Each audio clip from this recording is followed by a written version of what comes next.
Bonjour à tous. Après 4 mois d'interruption de nos activités dues à la crise sanitaire du Covid-19, j'espère qu'après ce confinement, vous allez tous bien. Compte tenu des circonstances actuelles et dans la possibilité de se réunir en grand nombre, comme habituellement pour faire notre bilan de la saison écoulée lors de notre AG annuel en juin, je tenais à vous faire, à travers de 2 vidéos, un petit compte rendu de nos activités pour la saison qui se termine, dans l'attente de pouvoir se retrouver normalement le vendredi 4 septembre en soirée pour une AG financière et élective avant la reprise des championnats. Dans un premier temps, concernant le sportif, je me contenterai de vous commenter les principales rubriques. Au niveau des licences, nous terminons la saison avec 215 licenciés, chiffre pratiquement identique à l'an dernier qui était 214. À noter une baisse au niveau des dirigeants licenciés, compensée en partie par une hausse des seniors et U18. Le foot animation restant stable avec 46 jeunes U7, U9 et U11, garçons et filles. À ce chiffre, il y a lieu d'y rajouter les effectifs U15 et U18 du groupement avec Rougemont pour composer nos 3 équipes engagées en championnat. Au niveau des résultats, suite à une première partie de championnat qui se termine en queue de poisson avec l'arrêt des compétitions à la mi-saison par décision du COMEX et compte tenu des classements à cette date, nos 3 équipes seniors se maintiennent à leur niveau. L'équipe A termine 10e au classement R2 grâce à une victoire en déplacement juste avant l'arrêt des compétitions en déplacement à Poligny.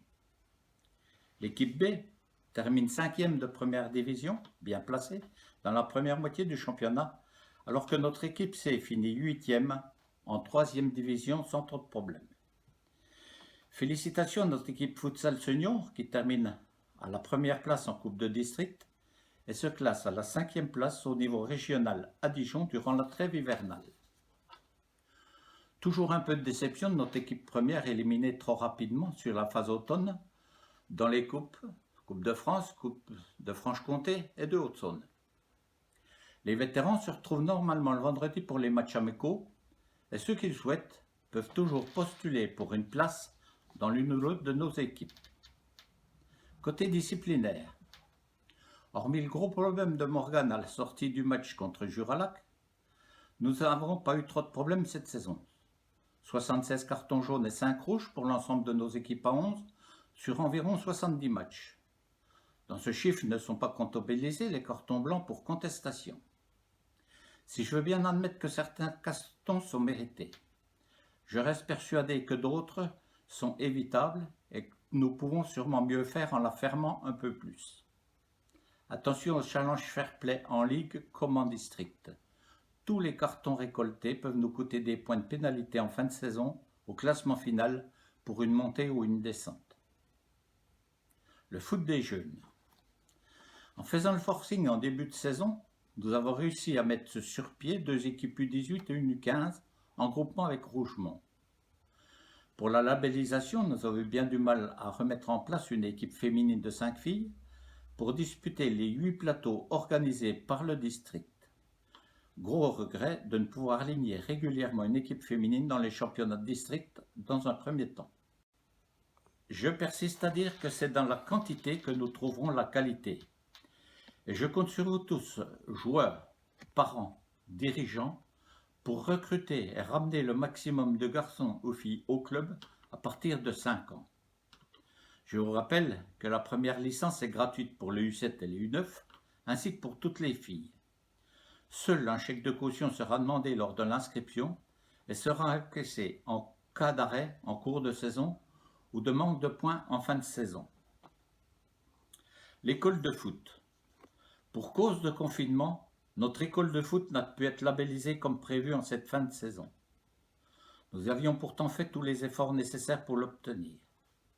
Vu que cette labellisation est repoussée d'une saison, et compte tenu des départs ou des arrêts de certains de nos éducateurs diplômés, nous devrons refaire la formation pour les jeunes ou les anciens qui seront en charge de nos équipes la saison prochaine. N'oublions pas que cette labellisation devient obligatoire au club pour pouvoir prétendre à certaines subventions. Idem pour nos effectifs qui doivent se situer à plus de 200 licenciés. Je précise que les doubles licences ne sont pas comptabilisées.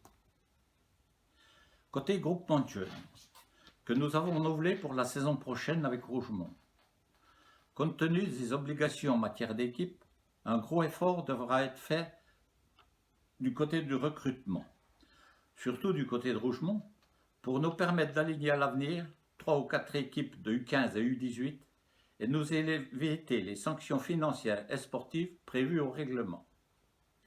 Une convention entre les deux clubs devra être établie et respectée pour nous permettre de continuer à travailler ensemble et améliorer la qualité de nos équipes à 11. Côté arbitrage, là aussi, un gros effort devra être fait pour respecter nos obligations. Je rappelle, au minimum 3 arbitres qui fassent plus de 60 matchs sur la saison, en respectant les dates butoirs d'inscription.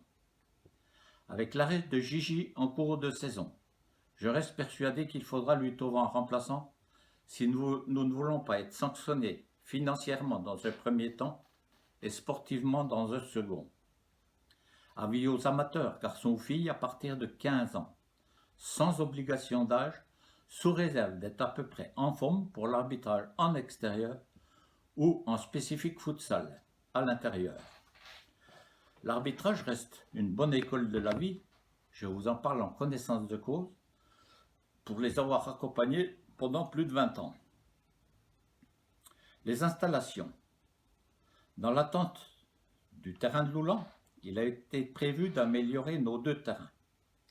L'arrêt des compétitions à la mi-saison et l'annulation de la fête des sports, cette année, a eu l'avantage de pouvoir le faire sans problème et dans de bonnes conditions ce printemps. Après un compactage, un carottage, un sablage et un sursemis, avec un arrosage tout l'été, cela devrait nous permettre d'avoir 2 terrains de bon état pour la saison prochaine. Reste à savoir si l'été sera chaud et l'arrosage toujours possible. Pour cause de pandémie, les travaux du terrain de Loulan ont pris quelques mois de retard. À ce jour, les vestiaires sont pratiquement terminés. Le terrain drainé, nivelé et semé. La main courante et les abris de touche sont installés.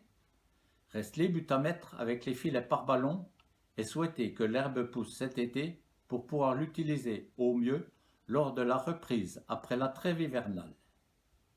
Il nous reste également à discuter avec les collectivités locales qui fait quoi et qui paie quoi pour la gestion et l'entretien de ces nouvelles installations. Toujours au sujet des installations, je vous signale que nous avons dû payer une grosse facture d'eau à l'automne dernier, environ 750 €, pour des douches qui ne ferment pas ou des WC qui fuient, en dépassant notre quota de 300 m3 d'eau. Nous devrons à l'avenir faire plus attention et prévenir la CCPMC en cas de problème dû à un mauvais entretien des sanitaires ou du chauffage. Merci aussi de vérifier la fermeture des portes et de l'électricité avant le départ du stade, pour ne pas être trop long.